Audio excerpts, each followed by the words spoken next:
Most people think a good villain just needs to be evil,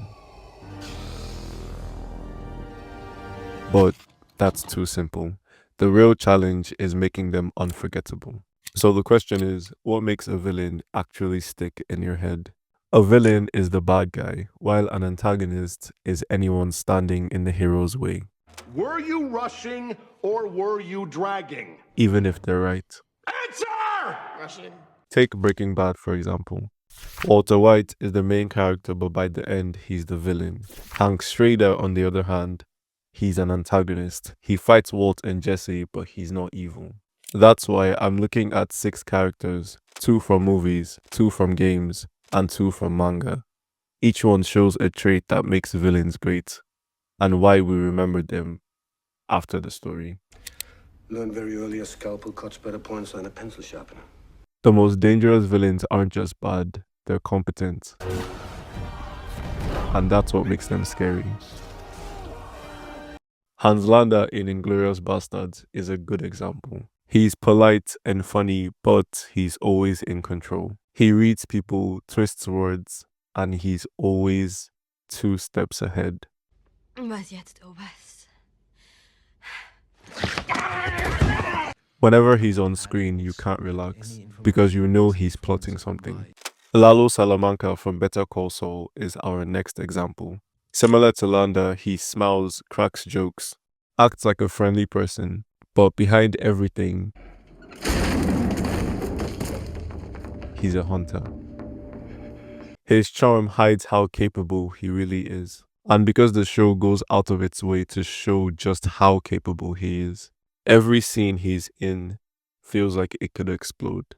Competence makes villains scary because it doesn't leave room for luck. Because of how capable we know the bad guys are, it makes you realize that the hero isn't just safe because they're the good guy. They're up against someone who knows exactly what they're doing. Just getting started. Playtime's over. Another kind of villain works because they reflect the hero. Virgil from Devil May Cry is Dante's twin. They have the same skills, they have the same weapons, they even have the same power. Let alone yourself. But while Dante fights to protect people, Virgil only fights for power. And because of these similarities, their battles feel personal. Because it's like Dante is fighting someone he could have been. Devil Hand in 2006, God Hand, is basically our player character Gene, but on the opposite side. His moves, design, and even down to the name itself is a mirror to the main character. The game is again asking, what if the hero made the wrong choice?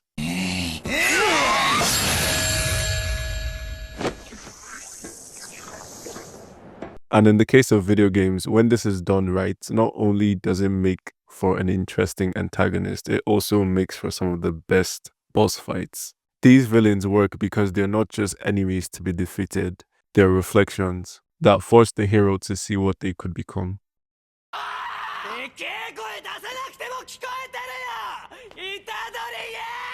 Then there are villains who aren't exactly charming or mirror the main character, but they fight to break the spirit of the main character. They have a passionate hatred. For example, Sukuna in Jujutsu Kaisen doesn't just fight Yuji, he humiliates him. He kills people Yuji cares about just to prove he's in control. He literally nuked the entirety of Shibuya just to get that point across. Not because he needed to or wanted to. He did that solely to mess with Yuji. Sukuna is extra menacing because we know how much he would go just to hate on Yuji. Hirohiko in Kagurabachi is different though. He's calm and friendly, but he also has a passionate relationship with the main character Shinichiro. He considers themselves friends. So whenever they fight, it's not just about winning, it's about proving the bond they have. Kind of like a real life toxic relationship. Villains like this are terrifying because it's personal. They don't want money or power. They're doing this to either mess with the hero or bond with them. competence, reflection, and twisted bonds. These three traits make villains interesting. Call it. All that for a drop of blood. And a man provides. Now, what if a villain combined all of this? The perfect villain is an amalgamation of every scary point we've just been over.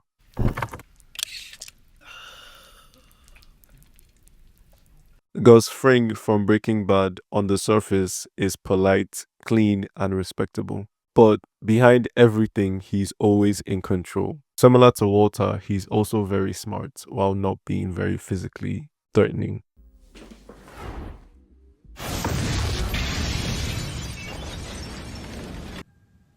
No. Not yet. In summary, he's competent, similar to the main character, and he also has a very twisted bond with them. I finally rest and watch the sunrise on a grateful universe. Or another example, look at Thanos in the Avengers. He's strong, skilled, and has a goal bigger than himself. He also reflects the heroes because he believes in his goals, similarly to how the heroes believe in theirs. You should have gone for the head. He thinks he's the good guy as well.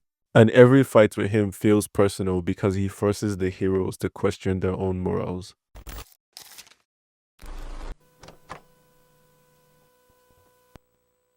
The basic franchise, the basic idea for the show was to take the protagonist and turn him into the antagonist, good guy to bad guy, which seemed somewhat fresh and original. Everything he does is some version of an interrogation, and every piece of interrogation is a piece of theater or a mind game with the participant. The best villains aren't just evil, they're skilled. They reflect the hero and they build twisted bonds. While the greatest ones, like Gus or Thanos, bring all of that together. That's what makes them unforgettable. That's what makes them stick in our head, even after the story ends. And now, if you liked this video, please subscribe and hit the bell icon so you can be notified when I post again. And comment down your favorite villain of all time, whether it's from movies, manga, or video game, anywhere. Just comment down. We need to know what we're calling it for here. You need to call it. I can't call it for you. Well, it wouldn't be fair. I didn't put nothing up. Yes, you did. You've been putting it up your whole life. You just didn't know it.